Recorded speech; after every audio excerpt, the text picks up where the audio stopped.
scale back and streamline, but maintain security. The President and the Pentagon outlined the reshaping of the U.S. military and its focus. And as the U.S. presence in Afghanistan has begun winding down. Yes, the tide of war is receding, but the question that this strategy answers is what kind of military will we need long after the wars of the last decade are over? And today, we're fortunate to be moving forward from a position of strength.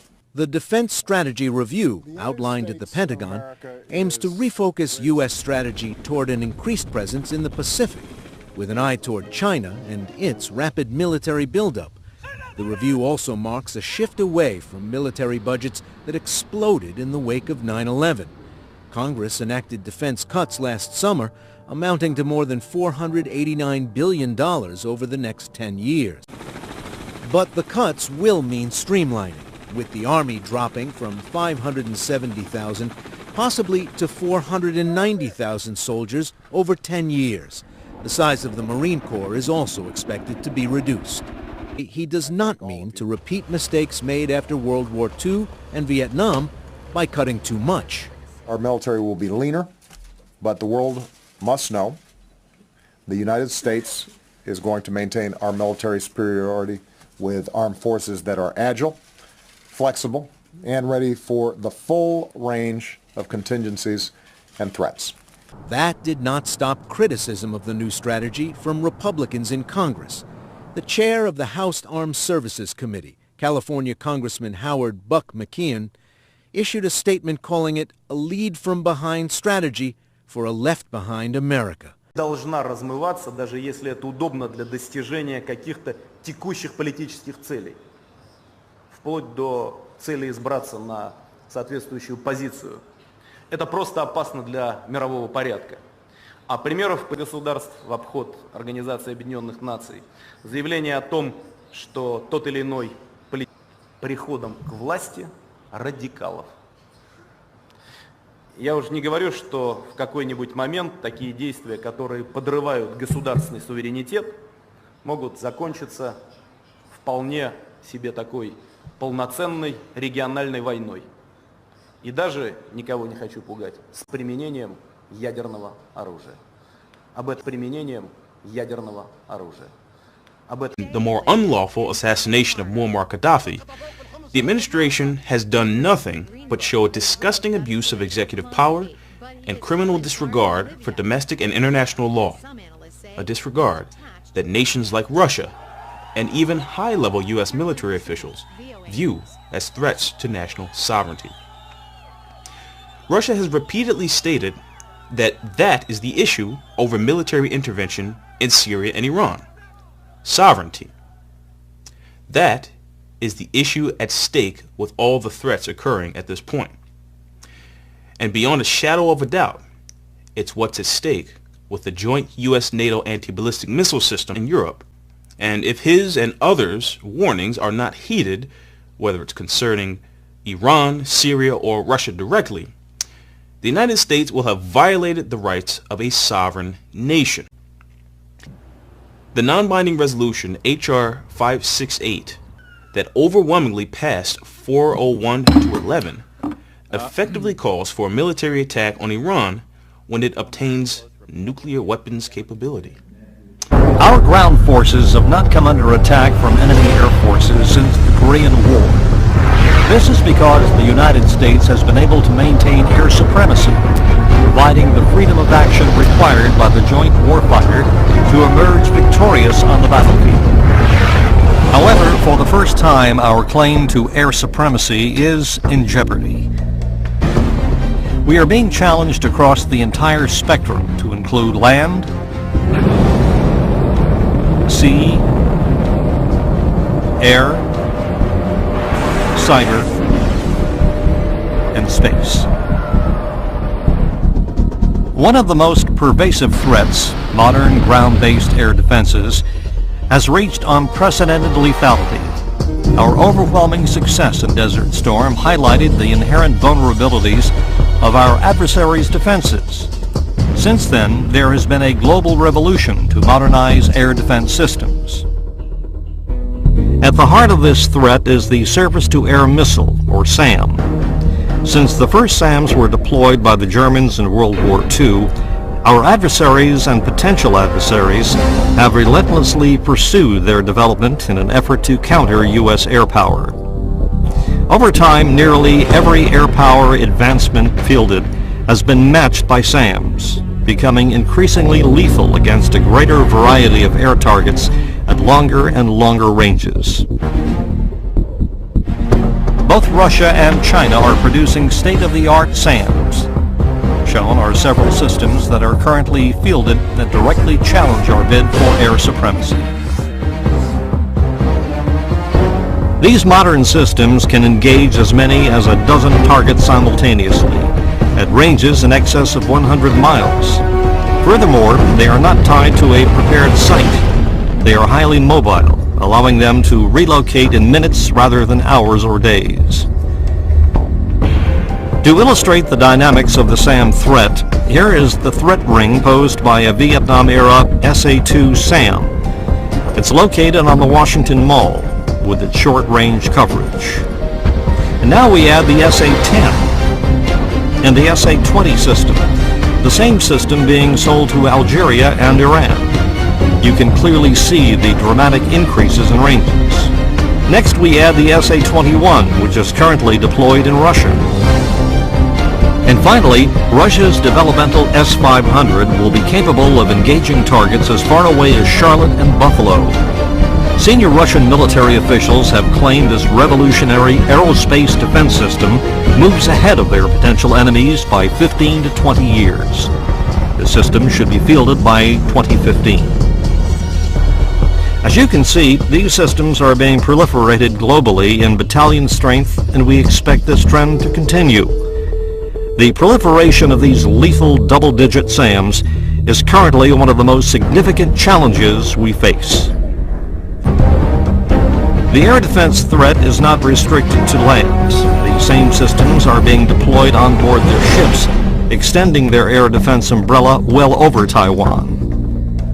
Looking at today's notional Chinese air defense umbrella on the Strait, it is redundant, extensive, and survivable, creating an environment that would be extremely difficult, if not impossible, for fourth-generation fighters to penetrate or defeat. Moving on to the air threat, the production and proliferation of advanced fighters provides capabilities equal to or surpassing our legacy fighters. There are several advanced European fighters currently being fielded. Gripen, Fail, Typhoon, that are very competitive with our legacy F-15s, and in some areas they are technologically superior. These fighters are being marketed worldwide and could be sold to a future adversary. Our potential adversaries are making equally significant strides in fielding the latest technologies. One only has to look at the trend in aircraft development over the past several decades to see where our legacy systems are being overtaken. Said another way, 20 years ago our qualitative edge was matched with the appearance of the Russian Su-27 flanker. Today our legacy fighters are being outmatched by the latest Russian and Chinese fighters. As you can clearly see, there is basically no distinct fourth-generation advantage we hold. Russia is at the forefront of advanced fighter technology development. China is also rapidly moving forward with significant aerospace developments based on improvements to existing foreign technologies. Both countries continue to push the envelope, fielding fifth-generation technologies. Both Russia and China are ready and willing to export these fighters to anyone willing to pay for them. You can clearly see the extent of the proliferation problem. It will only get worse. Both China and Russia are also developing follow-on missiles with significantly increased range performance.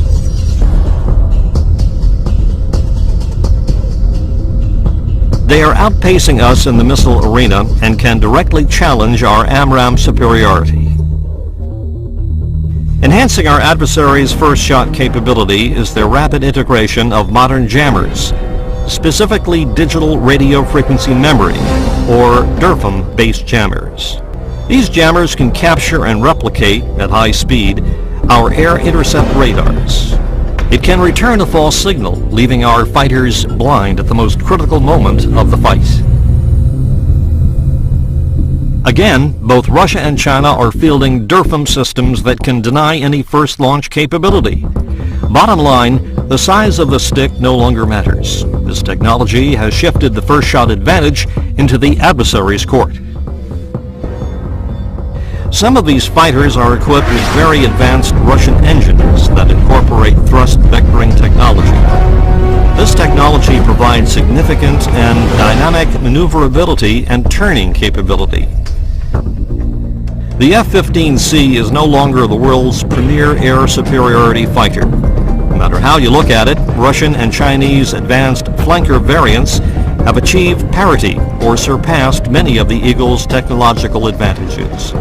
Looking at other threats, arguably one of the most important challenges we face is the cyber threat. Russia and China, recognizing our vulnerabilities, are maturing dedicated and highly sophisticated programs to exploit and attack our military computer networks. We are absolutely dependent on these networks to control and direct our force in peacetime and wartime. Last but certainly not least is the issue of space superiority. For the first time, the U.S. is no longer uncontested for control of space. In January 2007, China shocked the world by destroying a low Earth orbit target satellite with a ballistic missile-based interceptor. This event underscores that space is no longer a sanctuary for us. Has been ordered to prepare for war in a training directive issued. The order comes from the General Staff Headquarters, which oversees the Army. Forces should train to, quote, fight and win battles, the directive said. The strong words are in striking contrast to previous ones.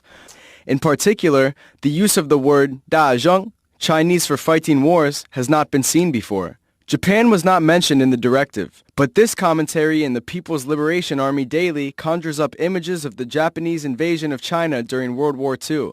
It goes on to suggest Japan is gathering other East Asian countries to, quote, contain China. Some Chinese military officials have urged a quick strike to assert China's sovereignty over the contested Diaoyu or Senkaku Islands. This is the metaphor they use, kill a chicken to scare the monkeys. And we have a Fox's alert for you now. Some new details that we're getting on our top story. Unsettling news, massive budget cuts possibly coming to our armed forces. Defense Secretary Chuck Hagel reportedly plans to shrink the Army to its smallest force since before World War II. Our recommendations were guided by an updated defense strategy that builds on the President's 2012 Defense Strategic Guidance.